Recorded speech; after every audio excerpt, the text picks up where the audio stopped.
字太小，这种眼睛不行。你发现没有？现在食品、日用品产品说明书对老人们来说没几个能正常看的，字儿也太小了，年轻人看着都费劲，更不要说老年人了。看不清吗？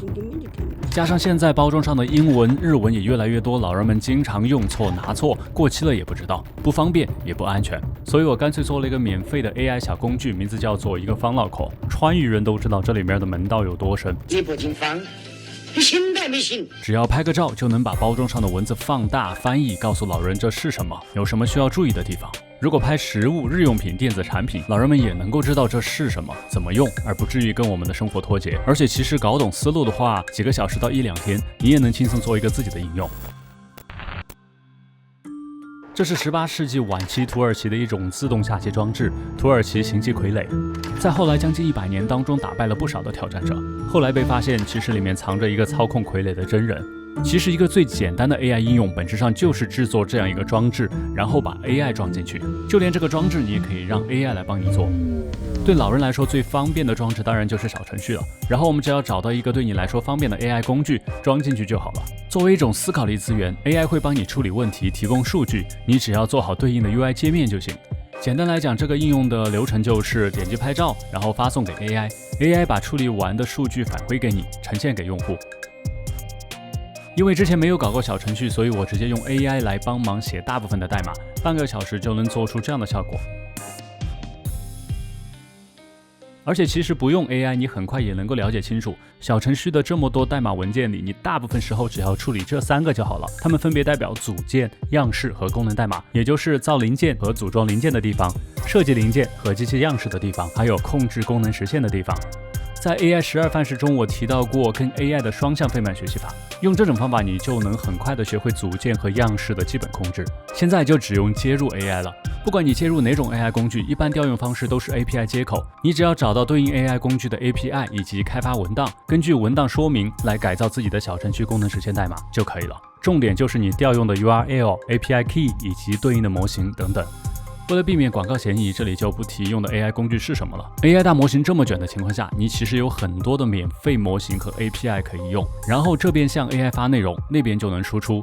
发送这边你可以向 AI 提供文字、声音、图片、视频等等，当然你选的模型得支持这些。输出这边你可以用提示词去约束，让 AI 返回特定的东西，包括结构化的数据。重点是我们如何去承接这些结构化的数据，让小程序的前端正确展示出来。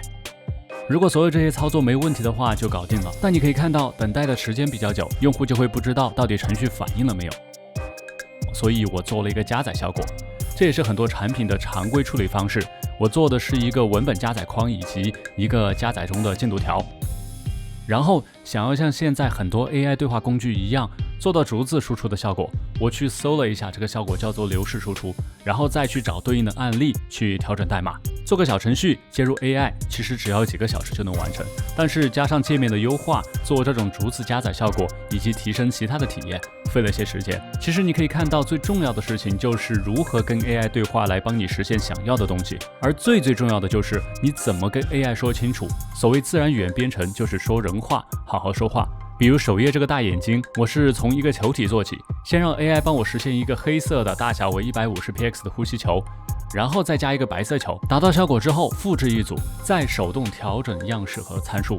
而所有的代码，不管是组件、样式还是功能，都是这样一点一点、一组一组去叠加的。所以我到现在也不能算是专业的程序员，但是我加上 AI， 至少可以实现自己的一些小想法。这大概就是自然语言编程的魅力吧。来，我们测试一下，拍个日用品，拍个日文的，拍个食物。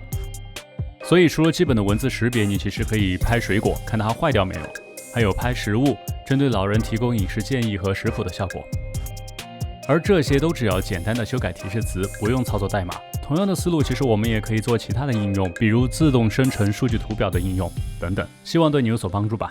这个方脑壳小程序已经上线，欢迎试用并且分享给家里的长辈，祝他们春节快乐。如果大家还希望在这个小程序中实现什么功能，欢迎评论区告诉我们。我给爸妈用的时候，他们玩得很开心。我发现解决实际问题是一回事，更重要的是，只要很低的门槛，也能让老人们感受到 AI 的新鲜和便利。让工具回归工具，让你成为你。这里是 Talkbook，我们下期再见。